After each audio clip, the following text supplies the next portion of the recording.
Welcome back to the So, Grappling Map podcast. Today all right. I have the one and only Chris Bones Burns and Sheila. Actually, Sheila, I don't know your last name. Let's get Chris and Sheila on here. Sheila is from Jiu Jitsu Socials, right? Yeah, awesome. So, what I'd love it if you guys could do individually, because originally it was just going to be Chris on here, and then very generously Sheila's offered to jump on as well, which is fantastic because you guys do a lot of work with Chris's amazing social media, which I understand you are responsible for, Sheila. It's fantastic. So give us like the quick intro, as if no one's ever heard of you before, which is ridiculous, right? But let's pretend. Who are you guys, and what are we doing here? Do it. Do you want me? I'll introduce you, and then you God. can introduce me. I'm the idiot from the internet. Everyone knows. Otherwise, they wouldn't. Like, why?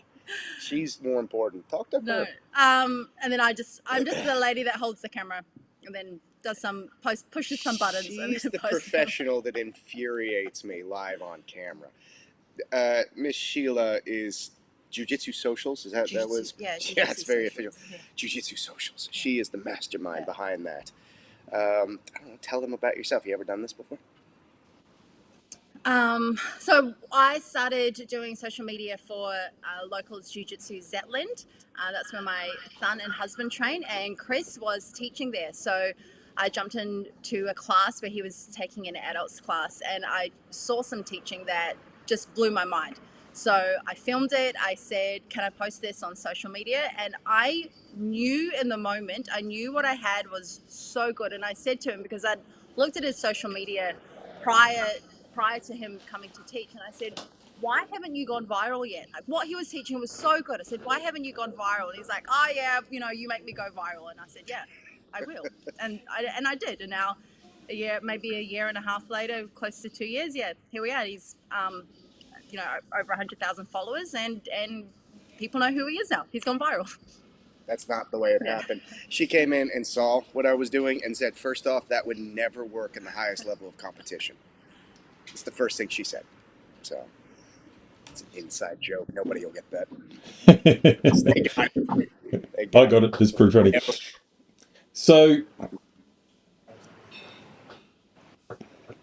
do you also train, Sheila, or you just film Chris doing his craziness? No, I just do the social media. Okay, cool. It's probably better for your knees Yeah, that way. I don't. You don't train I've either. never life. Do any of Just us hired really me to. train? How did you get into jiu-jitsu, Chris? It was on my to-do list of adult. Like I wanted to learn how to defend myself, and I knew that Gracie Jiu Jitsu was what I wanted because I put a lot of effort into researching. Because I'm not big, I'm not fast, I'm strong, and I don't want to shoot someone in the head if I'm threatened. So I looked into finding the best self-defense for everybody, and I looked for Gracie Jiu Jitsu, and I accidentally didn't find it, but found it, sort of. And now I'm on the internet yelling about it constantly. I Aren't just we wanted to all? learn headlock, man. Fantastic. I find it's really interesting to me that there's such a huge focus in Australia and the US on competition focused BJJ, right? Like every class you go to, or pretty much every class I've ever been to, with the exception of some Gracie specific schools, everything's all about how many points you get for a guard pass, how many points you get, for a mount, how many points you get for a back take, all this kind of stuff.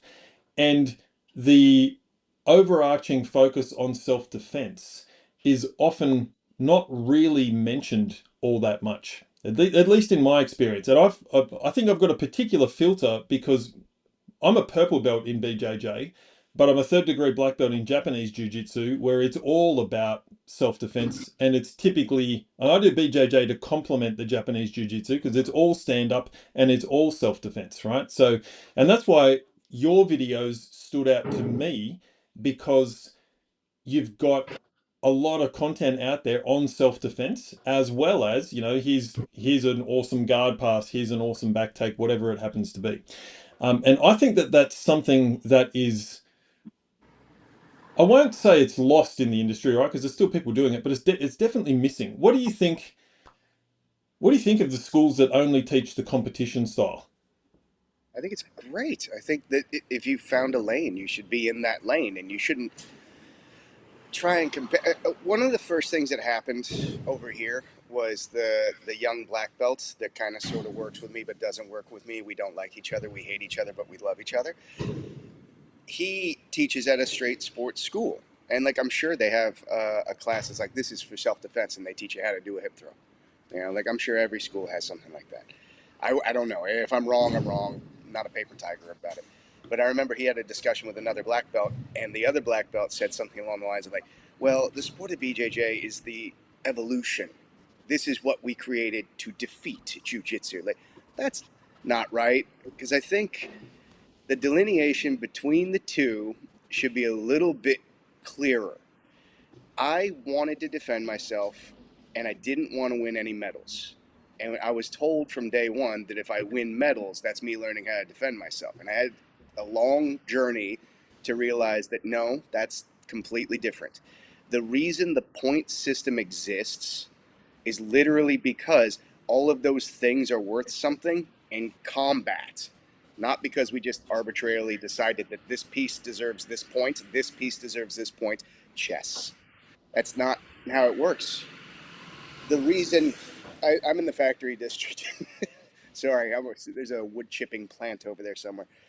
The reason it is points for passing the guard is not because it's a struggle to pass the guard. It's because the guy can die now. Like he can't guard himself properly. There's a huge difference between the two things. And I feel like I haven't had enough coffee to remember why I was shitting on this. Why is there such a difference? Was that the question? Can you remember? I don't actually listen. I just talk. He was just asking like why self-defense? Why isn't it? Why a lot of people, a lot of schools are not teaching it? Because the game is way more fun and it gets more students. Nobody actually wants to do the self-defense. You have a very small market of people that just want to learn how to get out of a headlock. A much larger market of people want to get trophies and feel good about themselves. And that's not me shitting on it. That's just the truth. Like, I would rather be handed a trophy. Like, you did really good today. I'm like, thanks. I did really fucking good today. I earned this. As opposed to like, well, you got out of that headlock, but let me squeeze tighter this time. There's no real gamification to the self-defense, so it's harder to sell. But there are some schools that sell it. Like, they'll give you belts, and I'm not shitting on that either, because I can't shit on anything. Everyone hates me.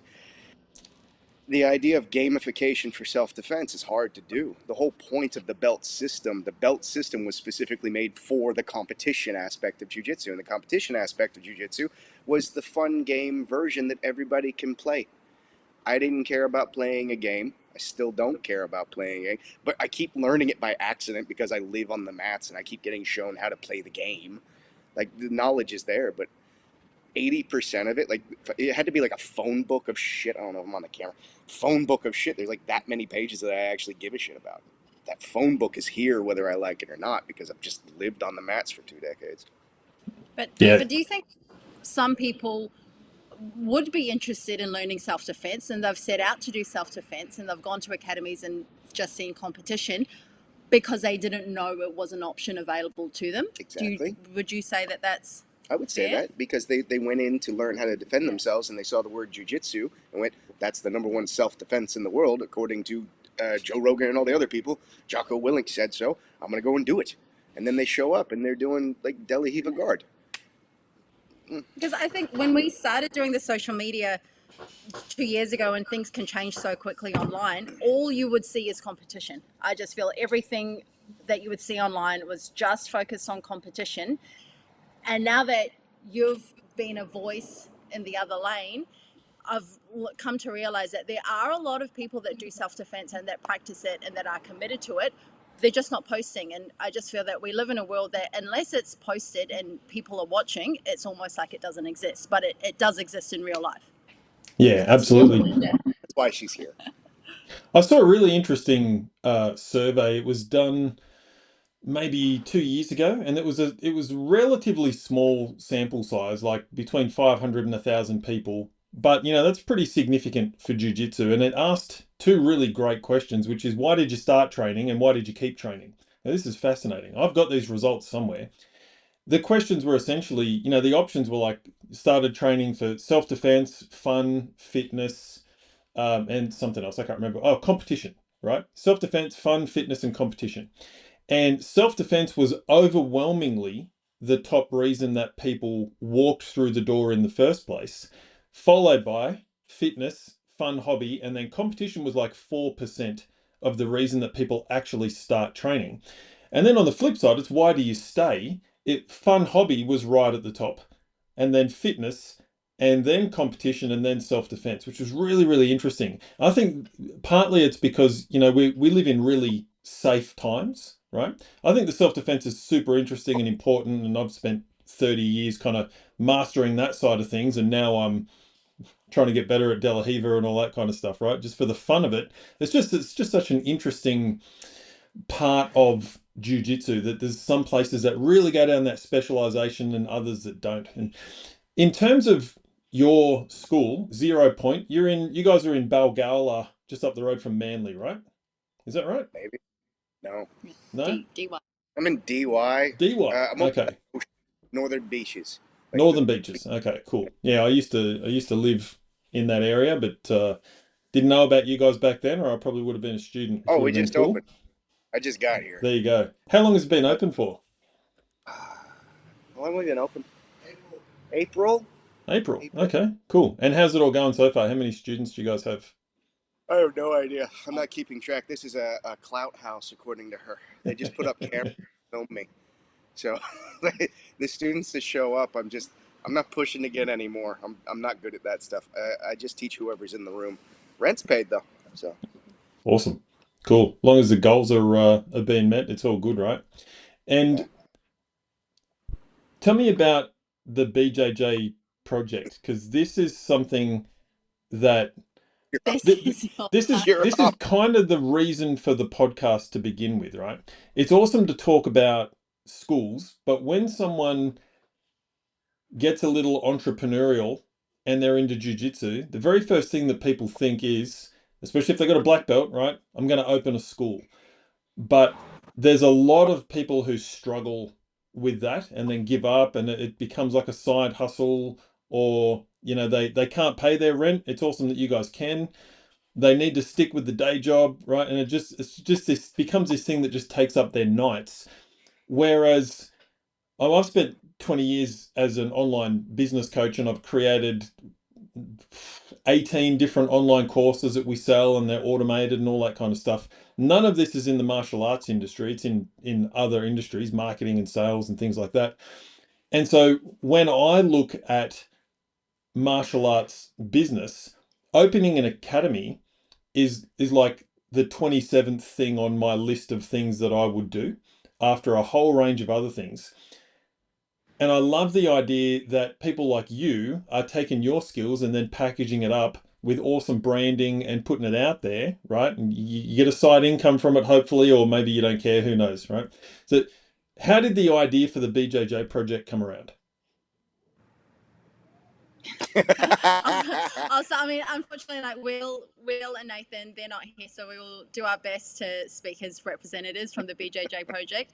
So the inception was, have you heard of the Journey Score? Yes, I have actually.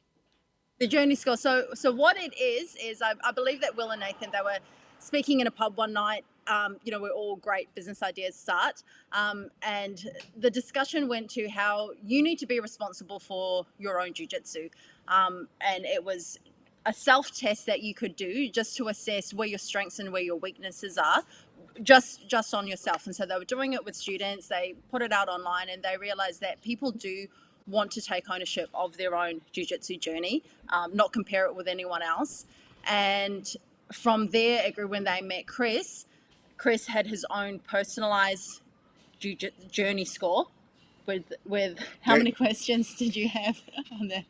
their journey Yeah. score was like, how do you feel Yeah. about your De La Riva? And like I'm not that, and that took 20 years for me to realize that there's a huge difference between Gracie Jiu-Jitsu and the sport of Jiu-Jitsu, and still to this day, nobody will believe it, and they just shit on it. So sooner or later, somebody will figure it out. Like, oh, wow, it is different. It's almost the same, but it's not the same. With that, like, I made a journey score for them, and they're like, the fuck is base? I was like, all right, cool. Let me show you this. And then it ended up being this whole snowballing effect of like, yeah, but how do you feel about your K guard? I was like, I don't know. How do you feel about getting punched in the face? And the meeting of we just met in a bar and drank 12 pitchers of beer, and it just kept going from there. But what they're doing, the journey score was the segue to meeting me, and the segue to meeting me led on to this whatever this is at this point. I think it's like a golden goat. Yeah. I'm not a good salesman. What I'm really excited about at the moment, I guess, obviously, Chris, he has instructionals, he has his suitcase, which is really all you need for your jiu-jitsu journey. It's not luggage and luggage upon luggage. It's just one suitcase with a decent amount that I'm sure you've heard him talk about that a lot. He's also doing deep dive courses on, control, side control escapes. You're saying words. He doesn't know jujitsu. He's doing the control palata. Anyway, so he has his courses, but what we are really excited about at the moment is the community that the BJJ Project have just started building. So Will and Nathan are really amazing at actually listening to what the members are wanting, and they've been asking for community. They want to connect with each other. They want to be learning something at the same time. So they've just kicked off a challenge series. So what it is going to be is that every month you just focus on one specific area of your game. So month one challenge is... Dude, you're on every podcast from now on. These are the questions that I always go like, I don't fucking know. And then Will looks at me like, how do you not know? It's been over a year. Has he looked at the course? No, I am the course. Why would I look at it? Will's always saying, have you watched the course? And Chris is like, but I filmed it. I know the course material. I know exactly what's in there. I'm the guy. I'm the one sharing it. So why would I watch me? I have to deal with me. The most golden goat of them all. Yeah. The goldenest of goats. The shiniest golden goat. God damn it. Month one, the community is going to be focusing on side control escapes. So the concept is there's so much to learn in jiu-jitsu, right? And if you just had one laser focus area in a month, imagine in 1 month you could solve in 30 days, you can solve one problem of your jiu-jitsu, which for the first month is going to be how to escape side control, all the different side controls, all the escapes. All of them. You can escape side control in 30 days. Imagine looking back in 12 months and saying, because of this focus, because of this community, because I knew exactly what I was doing, look at how much your game is going to change just in 1 year. So that's something that we're really excited about for this month. That sounds fantastic. The idea of building communities and online communities is massive, right? It's actually, if done right, it's one of the easiest things to do because it's the thing. I was recording videos on this yesterday. It's right. No matter what someone walks through the door for, and the door could be a physical door or a digital door, they come for something, but they always end up staying for the community. Yeah. And the better and stronger you can make that community, the more you're going to be able to provide value long term, and the better the experience is going to be for everyone. That's awesome. Sorry. That's all right. No problem. That's fucking great. I'm naked from the waist down, so it's all good. Don't worry about it. We're on the same level of professionalism here, right? So, question for you, Sheila. Focusing on social media, now are you only doing socials for jiu-jitsu schools, or you do it for other businesses as well? I'm doing for other businesses as well. I do enjoy doing jiu-jitsu because I just feel really comfortable on the mat. So I just think jiu-jitsu is such a beautiful art. Yeah, my son does it, and I just think it looks so nice. It's so nice. It's just a really beautiful thing to film and to post online. But I also I've got a CrossFit. I've just started working with CrossFit, and I've got now a couple of professional services. So awesome. Skills.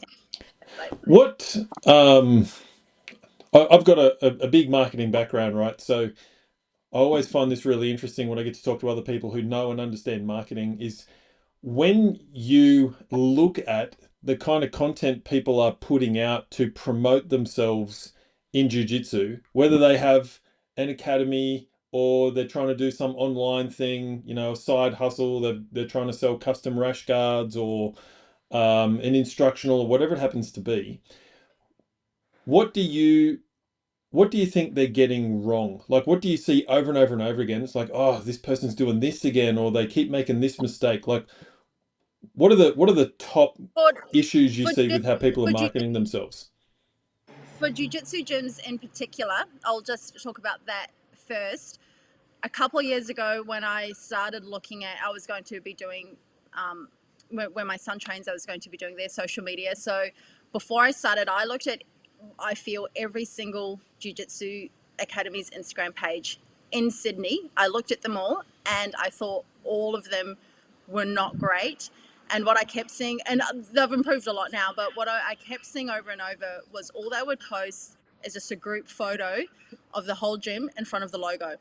And it just made me cringe. And there's a place for that, of course, but if every single post is just you have a class and then there's a group photo in front of the logo to say, yes, we're here, we train, it's not really telling me anything about what's happening in the classes, what are the members like. And I just feel social media is going to be essentially your digital shop front, and it's how people are going to get to know your business before they even step in the door. And I just think if you have any kind of gym where you're running classes, the easiest type of content is just mic up an instructor and just film the class. You are always going to have content, and I feel that over the past couple of years, gyms now are doing a lot better at social media. And I would say if people are looking for tips on how to do it better, is to focus more on the members. I know that now at the moment people are doing a lot of the techniques, what the classes are like, but we're all human and we all want to connect. So I would say if your social media for a gym is maybe 80% of your classes and what you're teaching and 20% of the coaches, I would increase that to have 50% members. What are the members enjoying? Who are the members? And it doesn't even have to be about jiu-jitsu. It's just what do the members do for a daytime job? You know, what sports team do the members follow? And that way you can just really connect the community. Again, like we were talking community, just connect community together is something that I think people can do. Does that answer your question? Yeah, that makes perfect sense. So a follow-on question for that, right, is what if someone is watching this and they're thinking, I love jiu-jitsu, I want to start a business related to jiu-jitsu, I don't want to start an academy, I don't know exactly what to do, I'm going to do some research, I'm going to figure it out, maybe I'll do something online. What differences do you see in promoting like a standalone instructional course or a product? Maybe someone's going to drop ship rash guards or something like that. When it comes to marketing something that is purely online versus something that has a physical location with members and you can get that kind of interaction, how would you market that differently than an academy?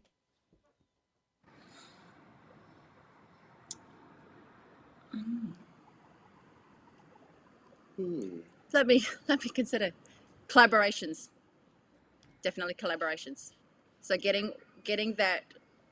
It doesn't even have to be, if you have a physical product, for example, rash guard, of course you can have people wearing it. That's not uncommon, but I would do collaborations with other people, in the jiu-jitsu space. And also I would stay away from like an influencer. I feel that this is just my own personal opinion. I feel that the time of the influencer, even though Chris technically I would say is an influencer, Ew. but I'd say the sun is setting on influencers, and people just will connect more with a real person that they don't even have a big following, but people just want more authenticity. But you are still very authentic. What am I fucking doing with my life? I'm an influencer. God. Or also just if someone is wanting to promote a product online, just get into the culture, memes, just post carousels, post commentary on What's a on carousel? you go into Canva and then you can have a topic. What's a Canva? Canva is you would know what Canva is, yes? I do know what Canva is, yeah. Basically, it's like an online graphic design system where you don't need any graphic design skills. All the design's already done for you, and you just kind of click and change the words. You can change the images and stuff, but you know, it's designed for people like me who are terrible at graphic design, so that I can make something that looks half-assed. Cliff notes. Right? There we Little go. swipes. Anyway, Yeah. sorry. Awesome. I'm so glad she's here. The two of you are having a This is awesome for me. Ask Chris something. Well, no, Yeah. no, that segue for that. I was happy. I was genuinely happy. So, Chris, so you've been open since April, right? What? Maybe. Maybe. Not good with more time. What have been like the biggest challenges or even screw ups along the way opening an academy? The mats. Like the mats got ordered and they got shipped and they sat at the docks and then it turned out to be the wrong color. And then they ended up sending them back and then it took somebody else's mats to send our mats. Like they've taken forever. Just the mats was just the biggest pain. Thank you so much. I love you. Just getting a good coffee guy. The mats was the worst for me. It's just a pain in the ass. That's all. Other than that, it's pretty simple. You open the door, you show up on time, and you don't be a dick to the students. That's it. That's all it takes. It's not hard to run an academy. Anybody who wants to like go on that mouthy thing like, oh, it's the nightmare of my life. No, dude, show up and be better at your job.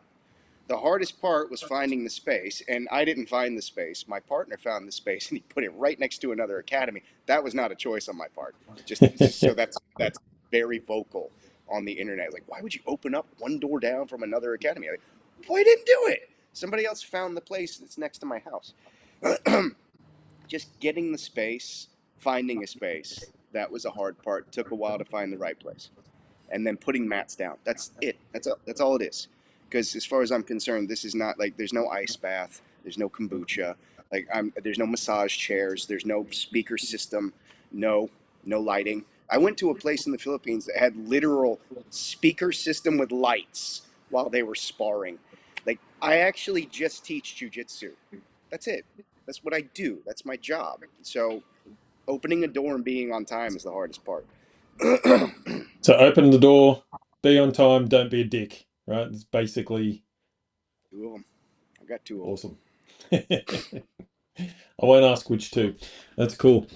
When you think about like, I love this conceptually, right? And I could rant about this all day. But when you think about jiu-jitsu and how the lessons you learn on the mats translate across into your daily life and business, what do you guys think about that? Like, what are the biggest things that you take from your time on the mats out into the rest of your life? Sheila? Because she's never on the mats. An infinite amount of patience for bullshit. For me, just being willing to suffer for a cause. Like I can manage my emotions a lot better because of this. Because before this, I was just a screaming nightmare.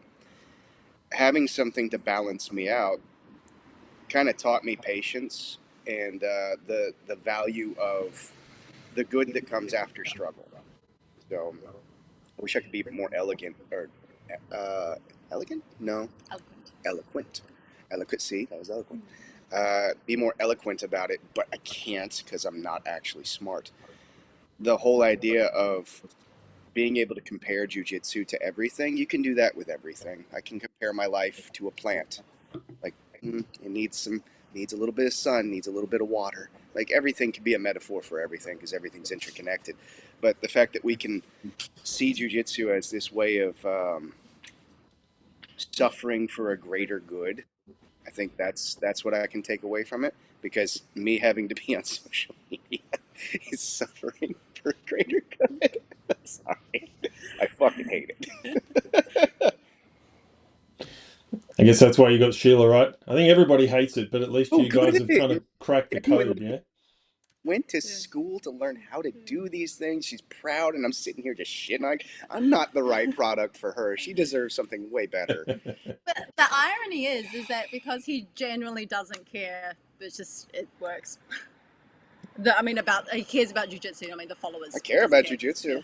I'm gonna keep yelling at the roof. Like I was in the desert in a gun range teaching jujitsu. Like they hollowed out a part of the gun range and we put mats down. I remember one of the students was like one of those guys up in a tree. You know, you're not trying to get anyone's attention, but you whack them when they get too close. You go, no, you're doing it wrong. Like, yeah, I could see that. I was the guy that was sleeping in a closet teaching jujitsu because I was passionate about jujitsu. And now I'm the idiot on the internet and I'm just being me. And that made it worse, apparently. But there's no version of me that's trying to be the guy on the internet. And I guess that's why I keep existing. But I'd be doing it regardless. I'd be in a closet teaching jujitsu. I'd be sleeping there, doing my classes, sweating it out because I think it's worth preserving. I think it's worth refining. And the version that I'm so passionate about, I think it's worth sharing. So if I get yelled at by a couple ding dongs on the internet, fine. Like it's worth it. Now, you know how you were saying, you said you talked about the struggle, like struggling for a cause. Do you feel like it's a certain type of people that do jiu-jitsu and that they will move towards something that's difficult? And I just feel that, and have you noticed a shift in the type of people doing jiu-jitsu at the moment? Because, and this was a carousel that I posted just yesterday, talking about parents that put their kids in jiu-jitsu. They don't do it because it's easy. They do it specifically because it's hard. Like they want their kids doing hard things. And then you were just speaking about there's a struggle aspect of it. There's a struggle aspect in everything, but yeah, like if I put my son into chess club, you know, like I want him to start thinking, Yeah. you know, have a decisive, logical action, that kind of thing. It's the same thing out here. Like if I wanted my son to do jujitsu, which I don't, like my son grows up with jujitsu, whether he likes it or not. I'm not going to force him to do anything, but I will suggest he doesn't get a neck tattoo and do cocaine. Like I think you should understand basic hand-to-hand self-defense before you shoot someone 10 times in the pelvis. I think it's very important that this art stays alive. And if I get to pass that down to my kid, that's his choice. Giving him activities that would be hard. I feel like there's no better version than this if you do it right. But if I put him in the wrong end of the pool, he might just get injured constantly. I don't know. I'm the wrong guy to ask on that one because I want to come up with a version of sparring that doesn't involve like purposely hurting yourself to win this imaginary goal. Like I'm gonna this it's important to me, and I'll just throw this out right now. I want to in there's got to be a better way to play the game with parameters to where if I shoot my leg through and it stops you, but you can put a finger in my eye, point deduction? I don't know. I don't know how to make this into a game. It doesn't seem like a game to me. We can play the game, but if we don't have the parameters for it, I don't want to throw my son in the deep end and he just walks away with broken fingers. Like, yeah, now you learned a lesson. Like, did he have to? He could have gone to chess club. Like, could have gone to chess club.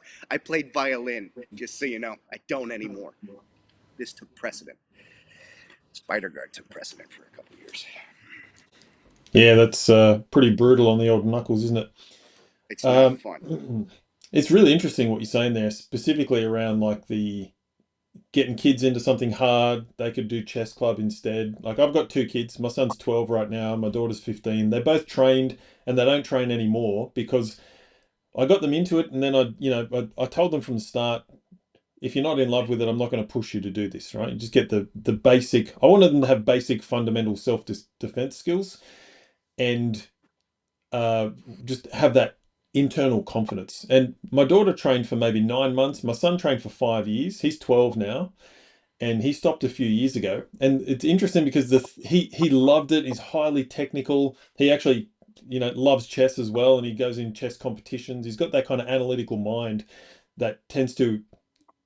I find people with that mind tend to really love the problem solving aspect of jiu-jitsu, right? So he fell out of love with jiu-jitsu because he kept getting hurt. He was small and technical, and there was no one else in his class who was as technical as him and as small as him. So he'd constantly get partnered up with really big kids when he was like 9, partnered up with 13-year-old monsters who would just dominate him and mop the floor with him. And he fell out of love with jiu-jitsu and hasn't trained since. So I completely agree. You in And your again, 40s? Sorry, it's a fucking thing in my life now. This is all I ever talk about is, God, it's the sales pitch joke. Like, are you a blue belt in your 40s and do you have a life? Jiu-jitsu is for everyone. And when I say jiu-jitsu, I mean something completely goddamn different. Because I'm not saying it's your son. I'm saying it's, I don't know, Bennett. Bennett could be over there and he's really good at lasso. He's good at lasso guard. Lasso guard is jiu-jitsu. No, it's not. It's the game of jiu-jitsu. Fuck was that? That's awesome. If I do air bunnies, I get that. Come back to me. Professional podcast. I'm digging this. If it's throwing Bennett under the bus, he doesn't do what I'm about to say. I just chose a name. If you do lasso guard and the lasso guard was on a 300-pound gorilla, you're going to snap your medial tendon. The jiu-jitsu is not for everyone. No, the moves are not for everyone. The concept of what jiu-jitsu actually is needs to be preserved, and it needs to be for everyone. The moves that a bunch of athletes have attached to it to win a fucking medal is not jiu-jitsu. So the disheartening fact of people that are in their 40s or a child that wants to do jiu-jitsu, because jiu-jitsu is for self-defense and it's for everybody, but then they end up hurting themselves constantly because someone's bigger than them. Well, first off, lasso guard is not jiu-jitsu, so it's not no size matters. Because you hear that all the time. Like, if your jiu-jitsu is good, then size doesn't matter. You shut the fuck up. You're not actually doing jiu-jitsu. You're doing a sport of grappling, and size goddamn matters. Because if you're going to be doing something that involves being flexible or strong, or having somebody on top of you bending your spine, you're going to hurt yourself if you're not stronger than them. So now you're like kind of complaining about, well, you're not athletic enough. Maybe you should be more athletic to do jiu-jitsu. That was the whole point of jiu-jitsu, was to be able to defend yourself against someone bigger and more athletic. So if I gave you the principles of jiu-jitsu, like distance management, timing, connection, weight distribution, that is jiu-jitsu. And then you take moves and you put it on top of that. So if you don't have that foundation, you just die. You get injured constantly, and then I have to sell a product to you and be like, are you a blue belt in your 40s? Like, it's just the way it is. Are you a kid that's 15 rolling with 20-year-olds smashing you? Jiu-jitsu is completely different. I don't know. I think somebody said scrimmage wrestling the other day. Take it. Run with it. You do scrimmage wrestling. I'm going to do Gracie Jiu-Jitsu, specifically Hickson Gracie Jiu-Jitsu, until I'm in the grave. And if you want to make fun of it and call it McDojo, you go right ahead. I'm fine over here by myself. I'm not a salesman. I'm going to keep showing people how to not get injured underneath a bunch of fucking spastic athletes. I love it. That's awesome.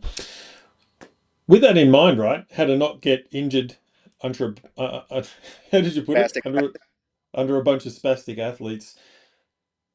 If someone's interested in Being a starting spastic. jiu-jitsu now, or interested in being a spastic athlete, right? What advice? Now, we'll come back to that. If someone's interested in starting jiu-jitsu now, right? Like, I'm 45. Don't know how old you are. You got great skin. You're probably younger than me. Who knows, right? But if someone's interested in starting jiu-jitsu now, and they are like, 45, and they're walking in the academy for the first time, what do you think they really need to know about what they're getting themselves into? 43 and lots of skincare product. I have no good answer for this because I keep getting asked all the time. What should you be looking out for? I can give you some red flags that you can look for, but when it says Gracie Jiu-Jitsu on the door, you don't know, because I went to a Gracie Jiu-Jitsu school that wasn't Gracie Jiu-Jitsu. It just had the family name attached to it. That's where I started, and I wasn't learning the actual. There's a syllabus. There's a whole book of things that you're supposed to learn in Gracie Jiu-Jitsu. Just because it says it on the door doesn't make it Gracie Jiu-Jitsu. So good luck. Just because it says Jiu-Jitsu on the door doesn't make it Jiu-Jitsu either. So there's absolutely no. I recuse myself. Like, there's no way I can help. I can give you some red flags. The red flags would be, first off, if the floor is like a slip and slide, leave. That's just disgusting. Like, I love that people post that and they're proud. They always go viral, those posts. That's why they post it. And it's, you know what else goes viral? Staph. Yeah. Staph Touche. is literally viral.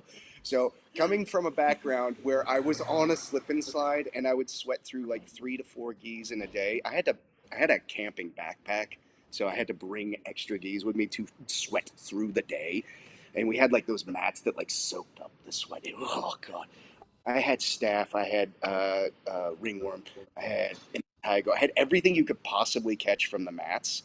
So first off, if the place isn't clean, leave. Just leave.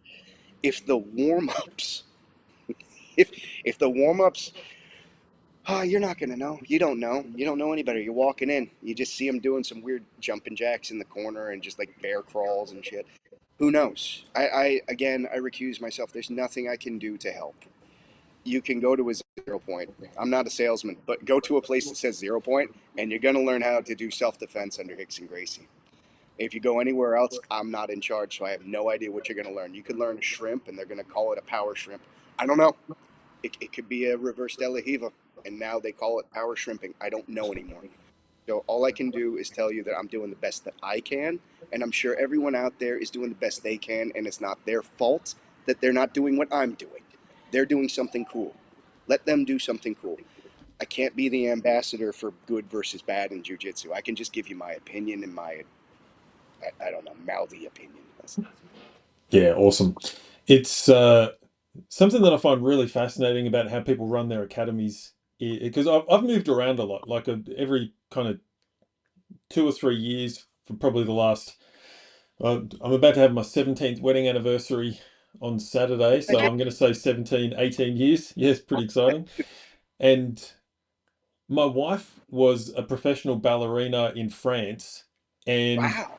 she's just moved all the time, right? Because a dancer's life is very itinerant. They're just on the move all the time.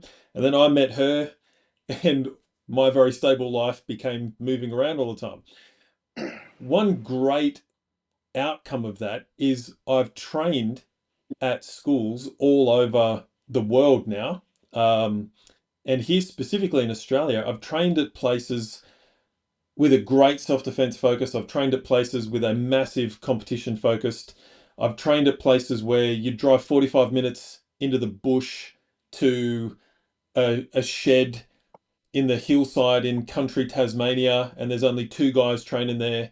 And that was phenomenal. And then I've trained at these schools where there's like 80 people on the mat every single class, and you kind of get lost in the numbers, but they've got all these competition accolades and everything in between. It's really interesting. Something that I found fascinating is how some schools follow a curriculum and others just kind of fucking wing absolutely everything. It feels like they just wing every single class, right?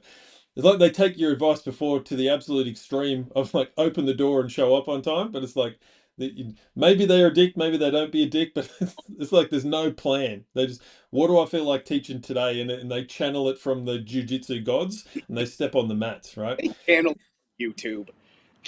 they, Yeah, they channel exactly. it Yeah. straight from YouTube. Yeah, Look, so that's the cool. they're sitting That's there the for 5 minutes beforehand, right? that's the genuine cool thing about this. If you're in the pursuit of knowledge, in the pursuit of excellence within a field, like there used to be a show called Fight Quest. That was a great show. It was just two guys wandering the earth doing martial arts and deciding on like what's useful, what's not. That's what you're doing in jiu-jitsu. If you go to a school, you're doing Fight Quest. You're going to go in there and they're going to teach you the most fancy mechanic thing, and you're going to walk out, you're going like, I'm a genius now. Or you're going to walk out going, that was stupid. That was super stupid. So you're learning how to build your own bullshit filter. So that's super important. That like one of the things that I want to do is hand to my students the ability to build a bullshit filter. That's all I want. I don't want them to go out and be a carbon copy of me. Like I'll yell at them to a certain point, and then I'm gonna let them go get the neck tattoo and the cocaine. Like you go get weird, but like if you just stop curling your spine underneath the 300-pound guy.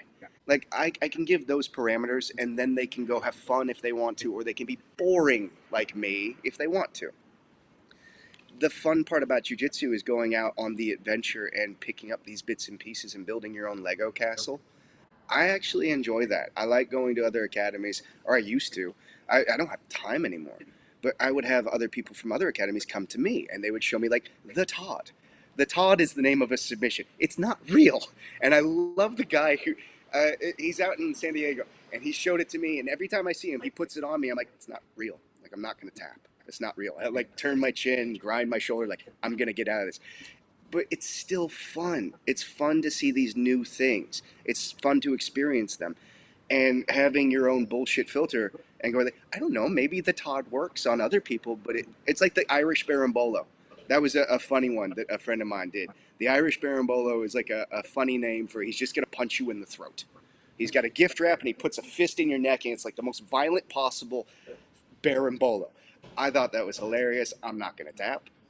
So, so it's cool to see what other people are doing. It's cool to have your own opinions.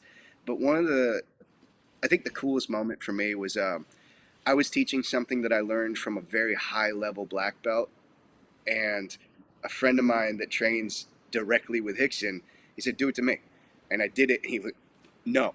So he pulled the hand out of the lapel. I was like, "No, it's not real." It's like, just let me do it again. No, just if it's not real, it's not real. Just because the highest level guy passes it down, like that's one of those cult things, you know. That's why I love training with Hickson, because we test everything.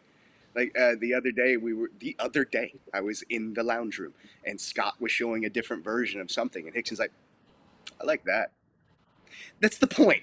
The whole point was to refine and keep passing down and find the most efficient and best way to do something. Not like this is the way, this is the syllabus, this is what we're doing. The syllabus should be the foundational aspects that create safety, and then you can start to put moves on top of that within context. Like, so that long sentence on a pillow somewhere. Jiu-jitsu is the foundational principles. I need to be able to share that with you. Then you can do Irish Barimbolos if the other guy's a bitch and he taps. Or Yeah, I not, but completely maybe. agree with that.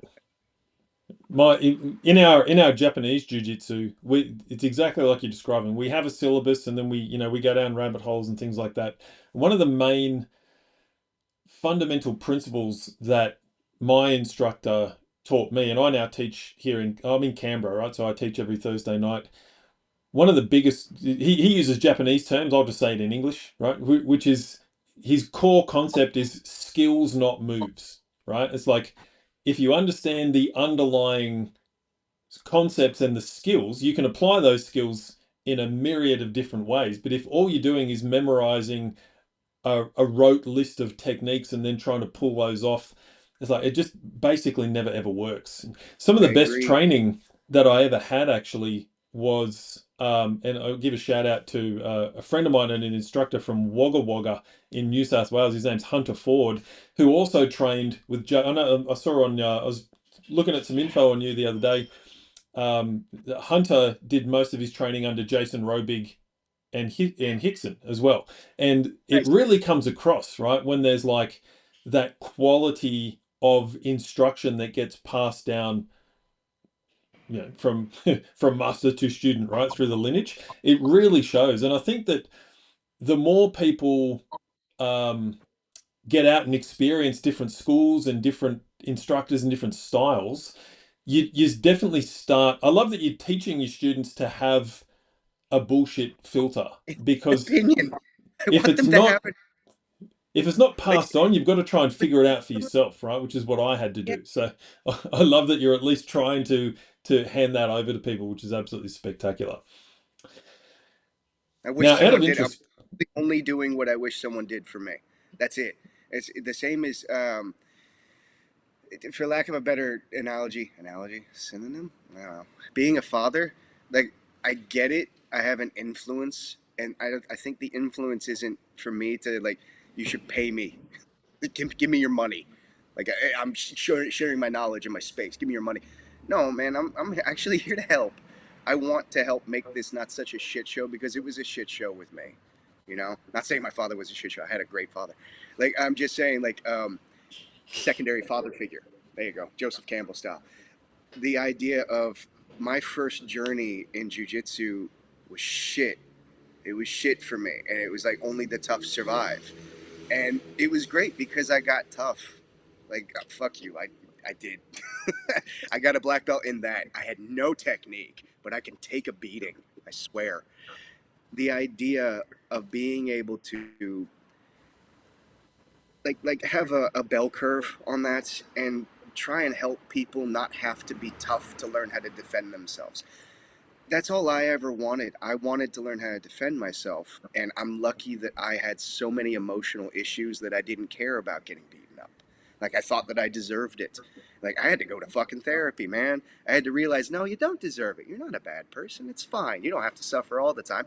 Imagine somebody out there who has like actual like emotional gauges and they're not broken like me, and they go in to learn self-defense and they get hurt on the first day. And they go, "Oh, well, this isn't for me." It is. It is for you. You just found the wrong place, man. I want to make sure that I make the right place available for everybody because the tough guy can come here and get tougher, or the weak person can come here and learn that they were tough all along. They just didn't know. So, also, as far as the rote thing, because I wanted to circle back to that, I have hundreds of books, and those books, there's probably like 100 techniques. And everything outside of that is like super specialization of shit. If you have those very specific sets of techniques, I feel like you have a stronger foundation than if you were to do hyper specialized, like this is the leg lock school. Great, you're the great leg locker, but like, what about this, this, and this? So I really do think that there is a set foundation of some things that you damn well should know. Like if you don't know how to get out of a rear bear hug, your takedowns are going to be shit. You should probably know some basic self-defense. So when you see the quote from Hickson, if you don't know self-defense, you don't know jiu-jitsu. I'm going to wear that on a shirt till the day I die. Like, if you don't know those basic things, you know how to do some really contextual shit that only works if you're an athlete, and you're an athlete for this much of your life. The rest of it is you, like, reliving the glory days. Like, yeah, I kicked some ass back in the day. My back hurts. I had a friend come and visit me. He's like, how's your body holding up? You doing good, bud? I'm doing great. Life's awesome. Like, dude, we both came from the same place. I'm very lucky I got out of there when I did. But yeah, the rote thing. There's some books that I would recommend. There's some curriculums I would recommend as a foundation. Yeah. Sorry, I had to circle back. I forgot what I was talking about again. No, it's great. It's super helpful, right? I think it's Better you can edit me. better when you can I edit just me. talk and then she edits and it looks like I know what I'm doing. I just fucking talk. Like somebody Everybody wanted needs a me to talk. Sheila. Fuck it. This is a stupid question, but it's fun, right? So So many answers I'm gonna give it.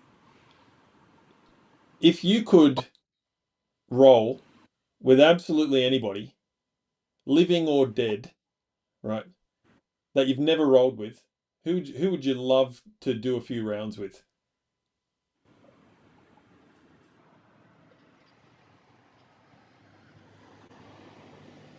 I'm curious as to what it would have been like rolling with Elio because there's so many stories on the wind, you know. But I'm also curious about rolling with George. That's the brother you never hear about, the fighter. He was out there fighting. Um, I'd roll with Holes. I mean, Holes had an influence on everybody, and then his untimely passing kind of left a lot of curious questions. Like Holes would do this, and it kind of led me down this path. Like that'd be interesting. But I feel like Holes, from all the stories that I've heard, was very open-minded to do. That was a thumbs up by accident. Very open-minded to other arts, and that's how things kind of progressed for the Gracies to begin with. Like being willing to experiment in things and taking the best of the best of the best and organizing it and handing it out. Meanwhile, like you get some dipshit on the internet yelling like, "All they did was steal the Kodokan." Like, okay, so we're supposed to be trying to pick the best and most important techniques and we're going to refine them and hand them out to the world. Like you don't get to have 6 really good things and 4,000 stupid things and get mad when I take the 6 and refine those things. So Holes was out there picking up the leg locks and doing the takedowns. They were doing sambo. I think that would be cool. And with man, I get to see Hickson all the time, but still Hickson. I would love to roll with like, I'd say like late 90s Hickson. Just the experience of him going like 5, 4, 3, and like damn it tap. Like I love that version. I love that version of jiu-jitsu because unless you've actually rolled with that, You don't know what you're talking about. It's like, he'd be a high-level purple belt these days. Shut the fuck up, man. He leans left. You've only got so many options. And all of a sudden you're trapped in this one space. And that one space is going to be, okay, you've got this, this, and this. Your timing better be on point, son. I gotcha. So I would love to roll with probably like 30s, 46 in. I wouldn't take 26 in. He would just murder me. I There's think no version probably, of me that wants to roll with anyone's sport ever again because I've rolled with a lot of sports. They say, yeah, leg fair drag, enough. leg drag. Okay, you win. You passed. Cool. You help yourself. I'd say Just probably be the leg. scariest role I ever had was with Dean Lister in San Oh, Diego, yeah. just because he's a, Dude, I had a roll you with know, Dean. It's like a fire hydrant. It's yeah, it's awesome. incredible. His He's, neck is his traps. yeah, I know, it's unbelievable, right? It's like he, yeah, he was telling me about how he likes to, pin Jocko down so he can't move and then just drip sweat off his chin into Jocko's mouth. And I'm like, all right, that's a cool story. Don't do that to me. But yeah, that was, I mean, some humans are just built different. He's an absolute monster of a man. So let's have a look at if people want to, get in touch with you guys after this, they watch this, they go, that's awesome. Talk me through how people can find you, both of you, online. You can follow Chris on Instagram. We're also distributing his content on TikTok, and there's a YouTube channel. So Chris has instructionals that have been put out. Am I okay? Chris has instructionals that are put out by the BJJ Project. So you can watch a bunch of free instructionals on the YouTube channel. You can join the Golden Goats community. You can also just do the first month challenge in the community. Chris is in the community answering questions, and you can also buy merch. Or you can just go, whatever Dean Lister is doing, go follow him, dude. He's the man. Dude, yeah. Go to Hickson.academy. I love that they get mad at me because I push everyone other than me. Go to Hickson.academy, please. Man. No, join Chris's monthly challenge for this month. Sure. Yes. That's absolutely awesome, guys. And if anyone wants to follow what we're doing here with the grappling map itself is actually an online directory of grappling based businesses. We've got over 6,000 listed right now. The whole point of that is actually community, right? Like my goal is to connect the global grappling community, and there's a whole bunch of different ways that people can actually do that. So if you're interested, you can find me at grappling map all over the internet, and that's pretty much how that works. So thanks for being here, guys. That was absolutely awesome. Hope you guys enjoyed that. Tons of useful info there, and I really appreciate your time here on the Grappling Map podcast. Anything that you want to leave our viewers and listeners with? One final mind-blowing piece of wisdom. I was waiting for you. What's your final mind-blowing piece of wisdom?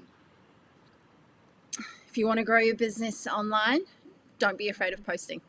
Just post. Oh, look at that. Yeah, be willing to be cringe. Ignore that. We're all gonna die one day. Just be cringe. It sounds like it's the same kind of advice to having a great academy, right? Which was, open the door, show up, don't be a dick, right? It's the same kind of thing.